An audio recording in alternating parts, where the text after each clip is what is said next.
Hi, welcome back to my channel. This is part 3 of the reading that I've been doing for someone on behalf of someone else. And we've been getting a bit of a different story here, two different narratives. It's like I was asking about the person's mental state and checking to see how she would deal with her mom's passing and how her emotions would carry on into the future. So we've picked up on a few things here and there. We saw that she had a very strong bond with her mom, and we see that she felt like she couldn't let go of her mom. She didn't want to let go. And even now, there's some trauma inside her and some guilt and grief that she's carrying around with her, some inner healing that needs to be done, and it's actually blocking her from progressing. Um, it could be, it doesn't have to be, that there was even a possible love connection or something that she missed out on because of her current situation, because of her mental block. She has been suffering from ill health herself, this lady, I believe. But like I said, I'm not a medical professional, so I can't diagnose anything. I don't know why she's having dizzy spells, etc., etc. But I feel like she should work more on inner healing, self-love. It will take time. Grief is a process, I know. I mean, my mother passed away in 2009, and it still feels like, I'm not quite over it yet, if you know what I mean. Like, some days are better than others, and although she's not completely gone, it's not quite the same. You know, that you just get these moments when you're like, I wish I could tell my mom what happened to me today. I wish I could discuss this with her. I wish I could make a joke with her about this and that, and just tell her how my day went, etc., etc. And then you realize that that person is no longer there. And I suppose you have a choice, like, do you stay in bed all day moping about it, or do you just get up and try your best to move on with your life? Because that's what the person would have wanted for you, I suppose. Take that as it comes. So, in the near future here, we have the Sun with the Ace of Pentacles in reverse. It's showing me that you will have that happiness. This person will have their happiness, but they don't see it at the moment because that's a new beginning. This is no new beginning just yet. There's a pause right now, like things have been put on hold for you because of the inner healing that needs to be done. There's something related to an imbalance, like Temperance speaks about balance. It's not in reverse though, but it comes with the Eight of Swords. It speaks of feeling stuck when you're not really stuck, not seeing things for how they are, seeing things at face value, not wanting to move forward. Like, this person has options, but they just don't want to move forward in their life. The last card here, another 8, no, not. 7 of Wands with the Tower, both in reverse. Okay, so the Tower speaks about something catastrophic that happens that completely takes you by surprise, like your whole world comes crashing down. It could be this event that occurred when this person's mother got ill and then died, and their whole world came crashing down. But like I said, there's some resistance. The cards are speaking about resisting something, resisting change, maybe resisting getting help from other people, like wanting to deal with all the grief by yourself, taking everything upon yourself, thinking that you have the power to change things. In a lot of things in life, we do have the power to change things, but some things will happen regardless of what we do. Okay, some things are out of your control. I just feel like I need to put emphasis on that. Some things are not in your control. If you're going to put it upon yourself to control things that you can't control, you will make yourself sick. That is perhaps why you're having these dizzy spells, why you haven't been feeling okay. You've been taking a lot upon yourself instead of, maybe connecting with other people more. Sure, there's inner healing that needs to be done, but if someone wants to come in and help you in some way, don't resist it. Don't push people away. If you have been doing that, just don't anymore. I did that a lot, gosh. In the year that my mom was ill and eventually died, I just didn't want anyone near me. We had visitors at our house like 24/7. It was the doorbell, the telephone, the doorbell, the telephone. And I was like, don't these people have a life? You know? What are they actually coming to do here? Because they're not actually... Let me think carefully. I'm going to say that because a lot of people had good intentions, but some people would just come to check what was going on because they were nosy. And they would go afterwards, they would run to church afterwards and be like, oh, did you see?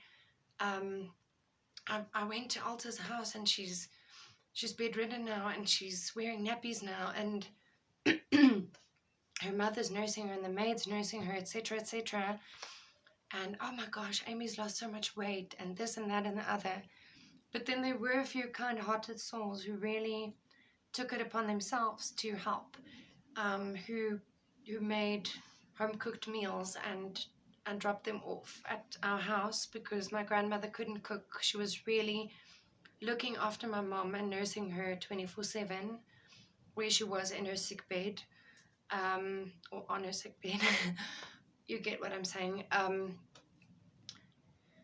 It was just a very bad, negative situation, and I'm only starting to really heal now because I've just spoken about this situation of mine in these 3 videos that I've done, and I haven't cried once. So I'm proud of myself. Whatever that means to you, I'm proud of myself for what it's worth.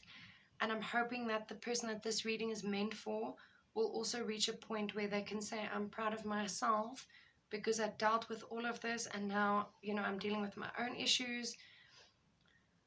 I can just tell you that losing a loved one, especially your mom who gave you life, is a devastating experience. It is nightmarish. It's the only way I can describe it. It will cause that tower moment in your life. Even though you expect to lose your parent one day, you don't expect them to die at the age of 51 of a terminal illness. And, I certainly didn't. When I say the age of 51, my mom was 51 when she died. So I did not expect to not have my mom at my matric farewell, or I didn't expect my mom to not see me graduate from university. But that's just how it went, My mom died when I was 17 and I just somehow dealt with it. Like I said, if something like that happens to you, you have a choice. You can either just mope around in bed all day feeling sorry for yourself, or you can wake up at some point and realize that, what happened, it's tragic, it's terrible, but life goes on and you can't always be stuck in that moment because it is in the past. That person would want you to move on. You have to move on with your life at some point because life waits for no one. So however that applies to whoever is watching, life waits for no one. We have that choice. We either move on or we don't.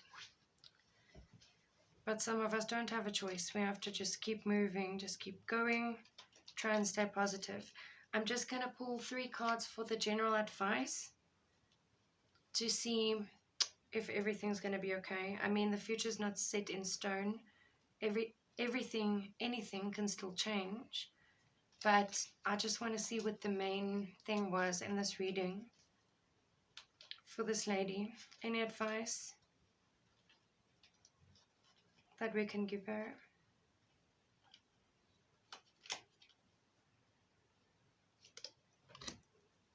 Ace of Pentacles. Magician reversed.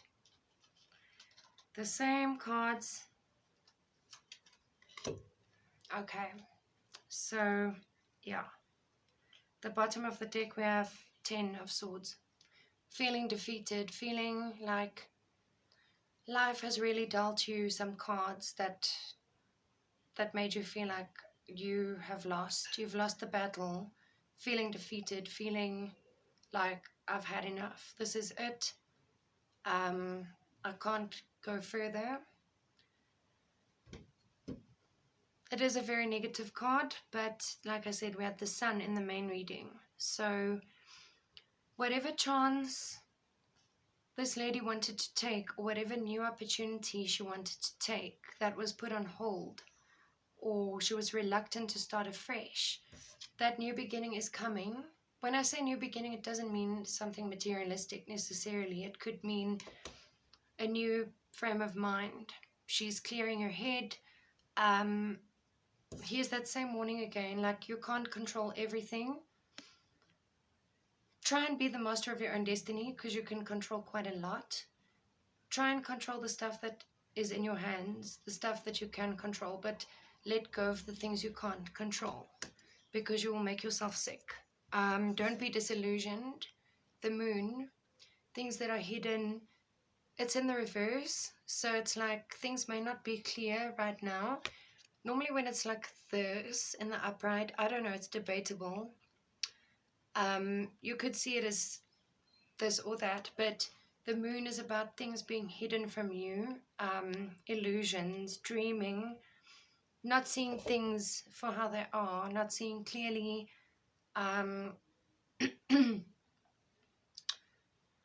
Maybe you may not see the bigger purpose of this whole situation that you've been dealing with.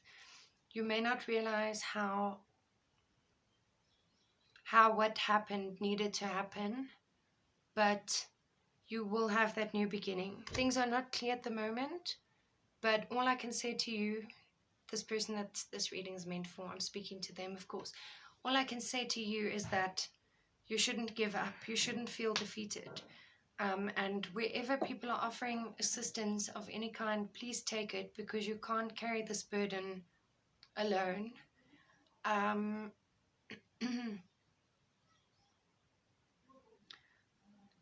I don't connect with the dead like on demand, on the spot, if that makes sense. That's why I don't do psychic medium readings. I don't claim to be a psychic medium. But when I get messages, I will tell the person. When I receive messages from spirit, from the higher power, and I'm really getting that just, your mother is so much better off than she was on earth. She's really fine. She knows it's difficult. She just wants you to, one step at a time, make progress. You are doing fine without her. What she wants is for you to have that new beginning, whatever, however it relates to you. If it's something you put on hold for her, or perhaps you were, I don't know, looking after her or helping her, or she was your main priority and you put everything else on hold, she's saying go for it. Move on with your life. She's happy. She's completely pain-free. She's no longer suffering, but she doesn't want you to suffer. She does not want you to suffer. It's going to be a journey, but you'll be fine. Because right underneath that Ten of Swords, there's the Ace of Wands, which is a new beginning as well. New thoughts, new ideas. There's a fresh start coming. I mean, in terms of moving on from the past. So I hope that that reading resonated with you. And I hope everyone else who was watching really appreciated the reading as well. Thanks very much, guys. Bye for now.